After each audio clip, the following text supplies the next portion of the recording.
조합재TV 시청자 여러분 안녕하십니까. 2019년 7월 5일 새벽 3시 24분입니다.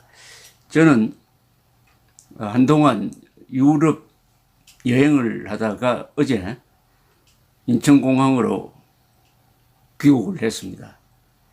첫 번째 접한 기사가 상당히 국민들의 심정뿐만 아니라 저의 감정을 돋구는 내용이었습니다. 국방부가 내년에 6.25 남침전쟁 70주년을 맞아 북한 노동당 정권과 공동기념사업 개최를 검토하는 것으로 알려졌다는 것이 조선일보의 보도였습니다.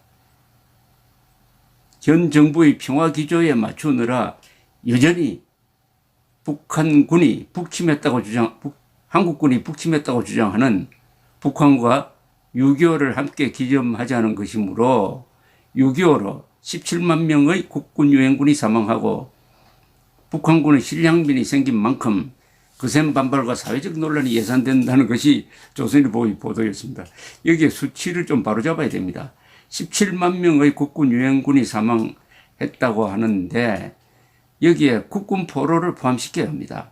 6만 명, 불법 억류된 6만 명을 반드시 포함해서 17만 명의 국군 유엔군과 불법 억류된 6만 명의 포로, 이걸 반드시 넣어야 우리가 국군 포로를 잊지 않는다는 징표가 되는 것입니다.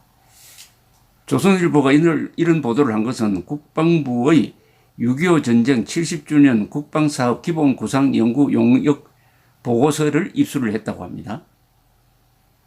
내년을 목표로 각종 남북한 공동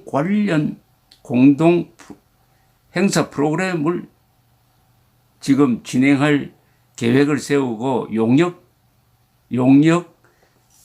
보고서를 발주를 했다는 겁니다. 그런데 이 국방부의 기본구상 연구 용역 보고서니까지 완전히 작성된 건 아닙니다. 다행히. 에 따르면은 6.25 전쟁 70주년 기념사업 추진 방향을 뭐라고 했느냐. 기억의 장, 화합의 장, 약속의 장 세 가지로 설정하며 참전 당사국과 관련국이 함께 참여하여 냉전 시대를 마무리하고 참전 용사와 희생자 추모 및 남북 화해를 위한 프로젝트를 진행한다고 했다는데 이게 참 이런 코미디가 없네요. 냉전 시대를 마무리한다니. 냉전이 마무리되려면은 북한 노동당 정권이 한반도에서 사라지고 핵무기가 없어져야 냉전이 마무리되는 것이고 그렇게 해야 6.25 전쟁이 끝나는 것인데 아직도 전쟁이 계속 중인데 이런 행사를 한다는 것은 코미디 아니면은 반역입니다. 둘 중에 하나네요. 코미디, 바보, 반역 둘 중에 하나입니다. 어느 쪽이든 이 관계자는 군인 자격이 없습니다. 이런 자에게 무기를 소지할 권한을 주면 어떻게 되겠습니까? 그 무기가 누구를 향할지 모르잖아요.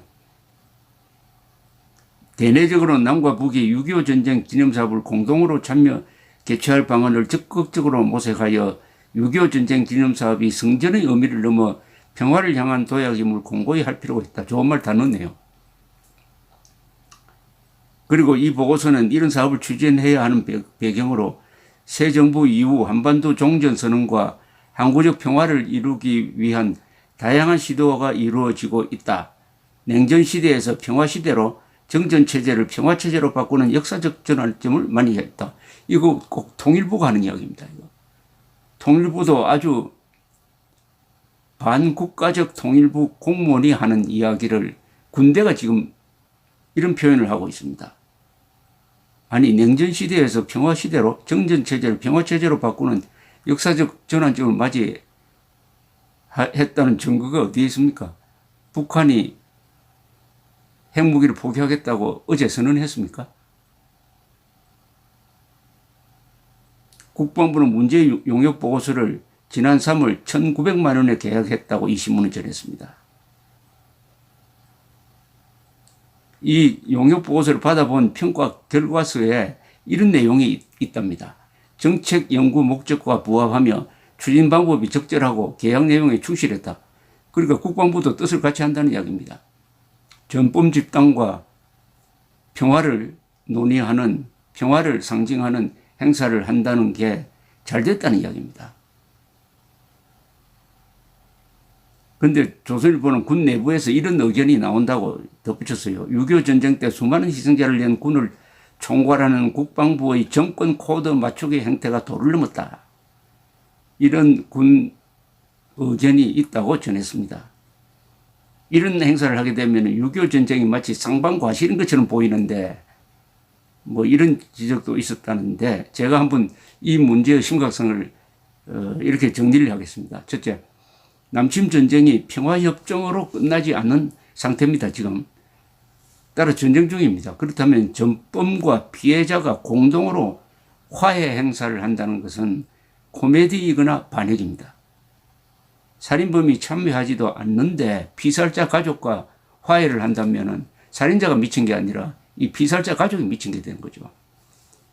3.1운동 100주년 공동행사에 응하지도 않은 북한이 이 행사에 응하는 경우는 한국군이 북침했다는 것을 인정할 경우일 것입니다. 그렇다면 이 보고서 관련자는 바보이거나 반역자입니다.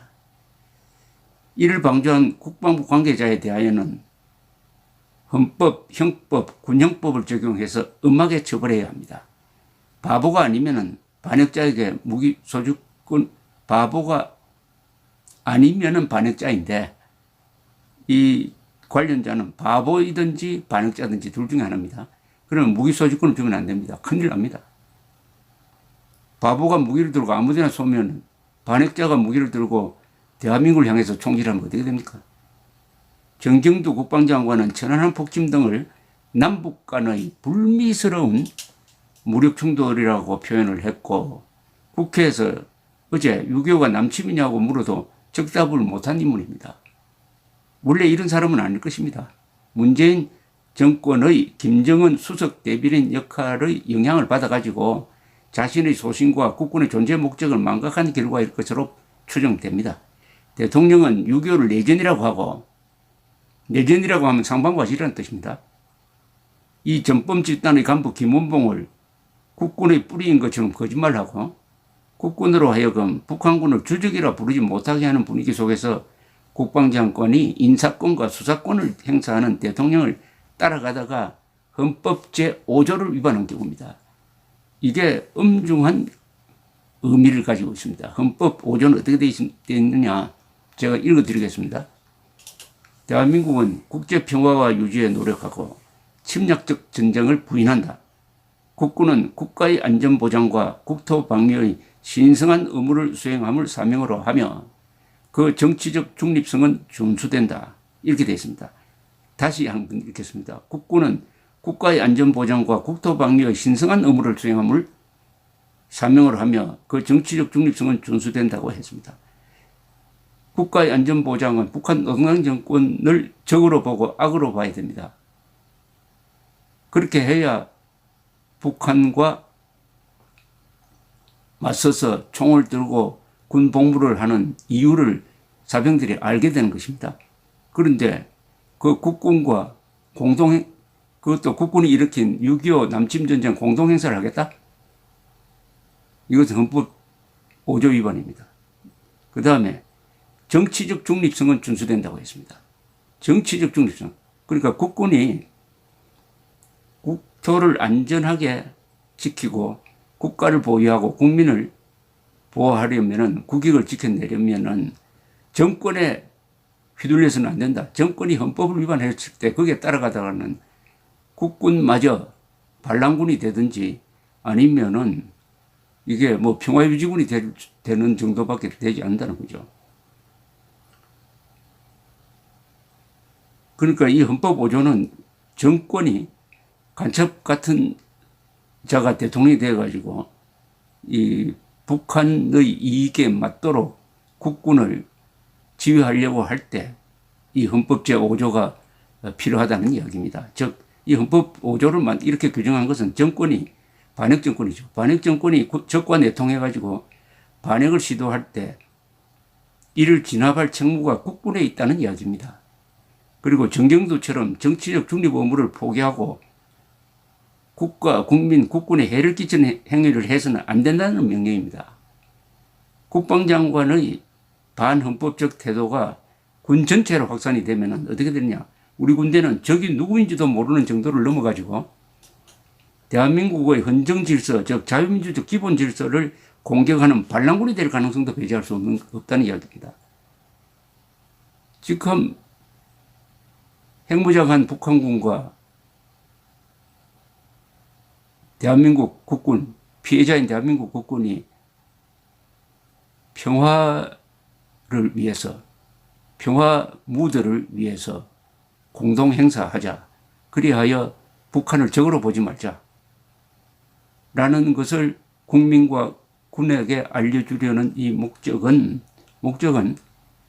우리 군대를 그렇게 만들어 놓고 이 군대를 이용을 해가지고 대한민국 자유민주적 기본 질서 그리고 애국자들, 반공자유 세력을 공격하려는 의도가 이런 식으로 살짝 비춰진 것이 아닌가 의심할 국민적 권리와 의무가 있습니다. 이 문제는 군 내부에서 먼저 엄정 처리해야 합니다. 군형법으로 다스려야 할 문제입니다. 그리고 예비역 단체의 비판과 고발이 있어야 군 내부의 애국 자유파가 힘을 얻을 수 있을 것입니다. 감사합니다.